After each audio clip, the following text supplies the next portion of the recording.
Our party leader too, despite the fact that he's a retired head of state, he has a right to engage, he has a right to participate. After all, it makes nonsense of our claim to be a multi-party democracy if we are going to frown at the views of others or the participation of others, as it was. So we would like to request our colleagues in the national leadership. We believe they have much more work to do that they need to spend time on, so that they'll spend less time on our party leader, stop attacks on our party leader, and stop dragging our party leader into irrelevancies, things that have nothing to do with him or Jubilee. Our party leader is focused on building Jubilee, and working to build our party.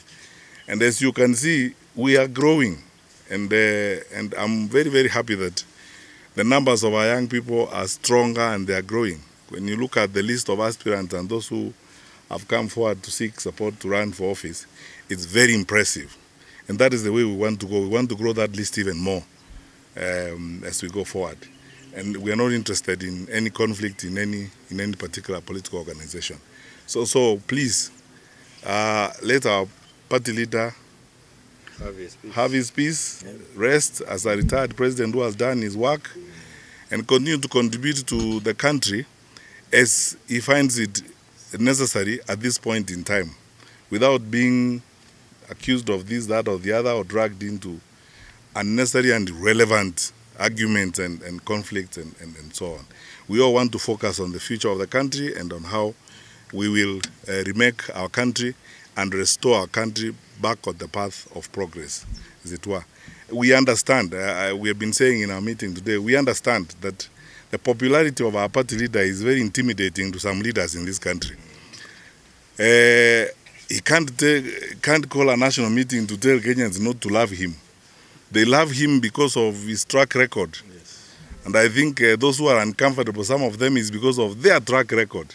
So they could do better with working on their track record instead of attacking our party leader. Our policy position and attitude has been outlined articulately several times by our party leader, His Excellency retired President Uhuru Kenyatta, first at the Special Delegates Conference on the 26th of September last year. We are not involved in any conflict with anyone. We are not interested in any conflict with anyone. And we are not interested in goings on in any party. We genuinely believe in multi-party democracy, and we would like other parties who compete with us to thrive, because that is how Kenya will achieve the democracy that it aspires. So those who are having various conversations of various kinds in their own parties, internal conversations and internal arrangements, we wish them well.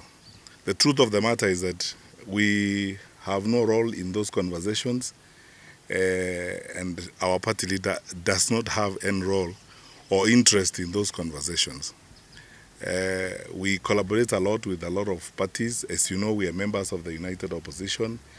By a decision of the NEC, it's not an individual decision, by a decision of the NEC in Jubilee. And we continue working with all our colleagues and parties in the United Opposition very respectively, working towards a point at which we will discuss the presidential candidature and what will happen in our participation in the elections in 2027. And all that we are doing with full respect and understanding that in democratic practice people have rights to express themselves, have rights to belong, have rights to associate and engage however they choose to engage. What happens in this country in politics is sometimes astounding.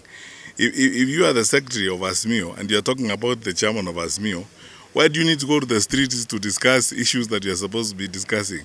Why do you take them to the street if you are really aggrieved about issues and so on, and your intention is to actually resolve them?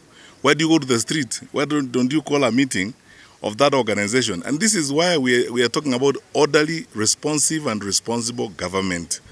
Because the leadership is not about mounting platforms on the streets and calling each other names and shouting at each other and so on. Who needs a street conversation on the campaigns of 2022? I've often said in other platforms that if people actually wanted the truth about what happened in 2022 and so on, this administration promised us that they will form a commission of inquiry on state capture. Yes. And in that commission of inquiry, they would include a clause on the administration of elections in 2022. Yes. We have been waiting for that commission of inquiry, and that is what they need to do, so that we all go to KICC there and under oath, in the full glare of cameras and the country, we each say what we know and what happened. Some of that truth may be very devastating to some people. That is why people would choose this smoke screen confusion of all the time creating stories and all manner of stories. Let the truth be appropriated in an objective manner, not through street talks and so on. Sometimes when people want to hide responsibility, they will come up with all these stories and so on and so forth, so that it boils down to a match of who speaks louder or who shouts louder than the other. Is that really leadership? The answer, in my view, is no. I'm going to ask the Secretary General to talk about the payment of agents and so on, because as you know, that is not something we ought to be discussing about in 2026 as we prepare for elections.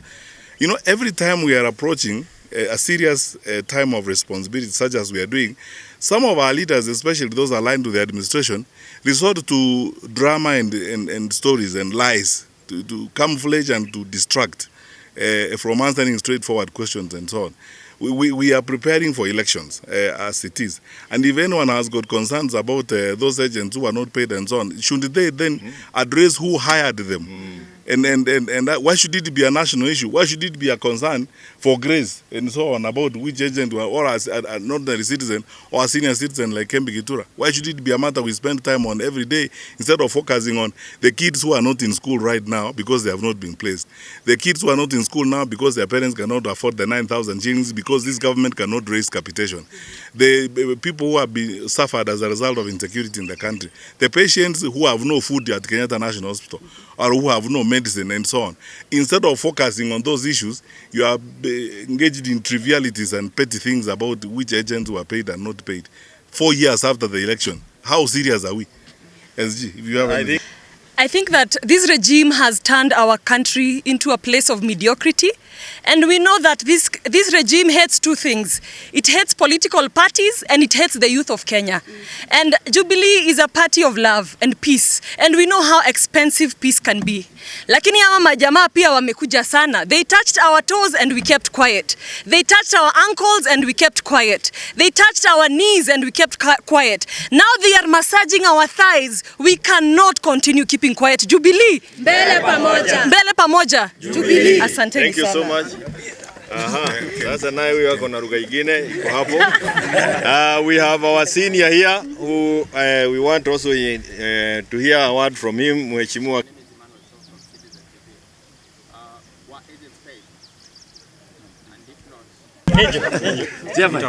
Habari yako? Kijana. Kwa sababu